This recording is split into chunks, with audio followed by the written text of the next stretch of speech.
Assalamualaikum warahmatullahi wabarakatuh. Waalaikumsalam. Nama saya Ahmad Darful Aziz. Di sini saya akan sedikit mempresentasikan mengenai tugas filsafat ilmu untuk mempresentasikan beberapa pertanyaan yang telah ditanyakan oleh Ibu, dan untuk tugas ini dijawab melalui video yang akan diunggah nanti di YouTube. Oke.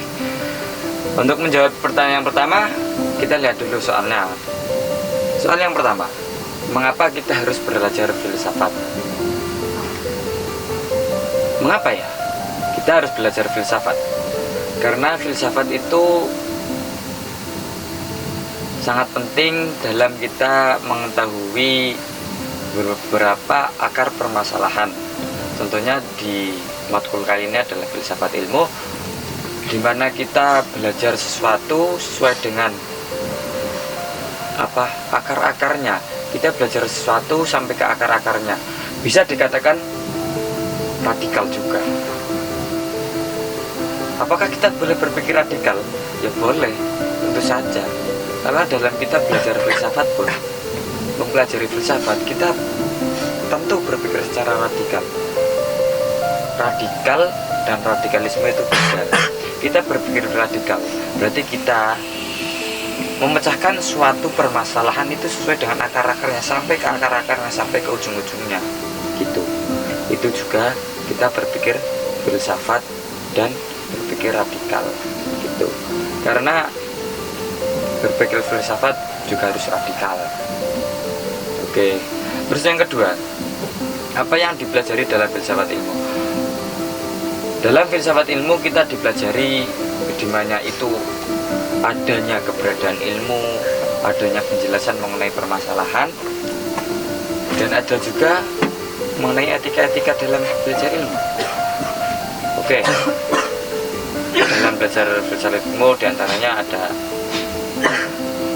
ilmu kita tentang kemanusiaan, tentang alam, tentang banyak lagi, dimana yang kita ilmu-ilmu yang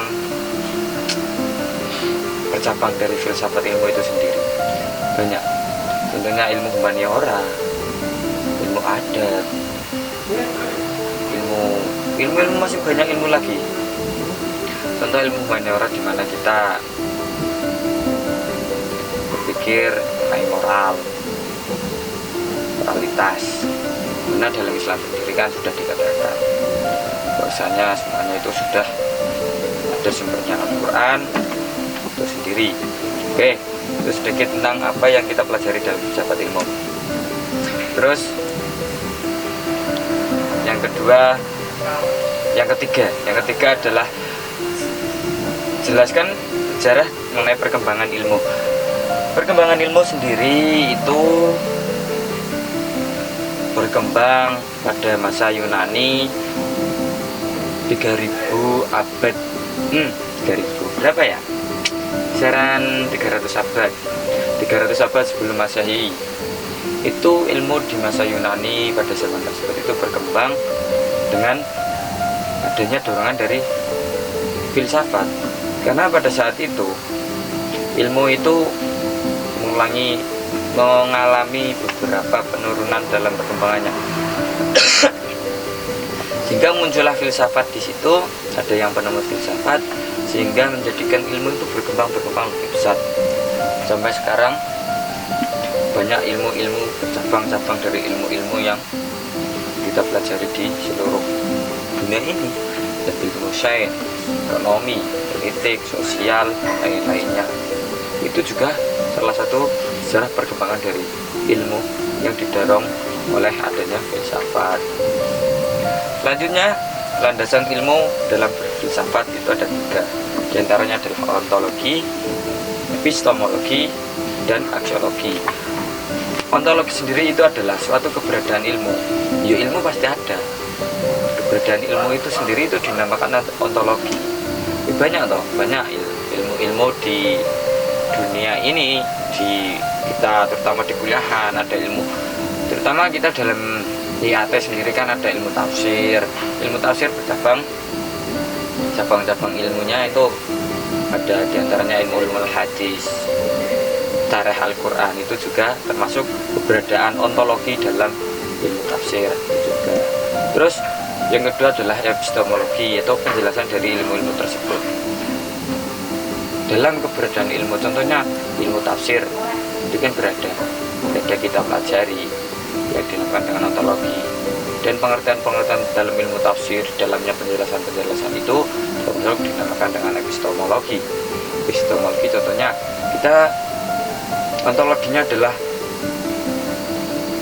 ilmu ekonomi. Epistemologinya adalah ilmu ekonomi adalah suatu ilmu yang membahas mengenai pola perekonomian dalam masyarakat atau apapun, itu yang dinamakan epistemologi.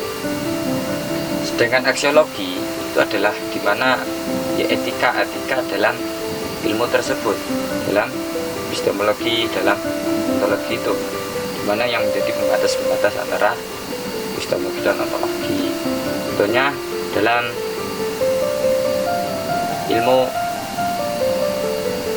ontologinya ilmu tafsir, epistemologi ada ilmu tafsir adalah terus aksiologinya ilmu tafsir, ketiganya diantaranya ada ilmu jumahza, ada sah mansukh, yaitu masuk dalam aksiologinya.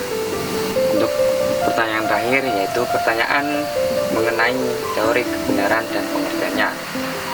Oke, macam-macam teori kebenaran, diantaranya adalah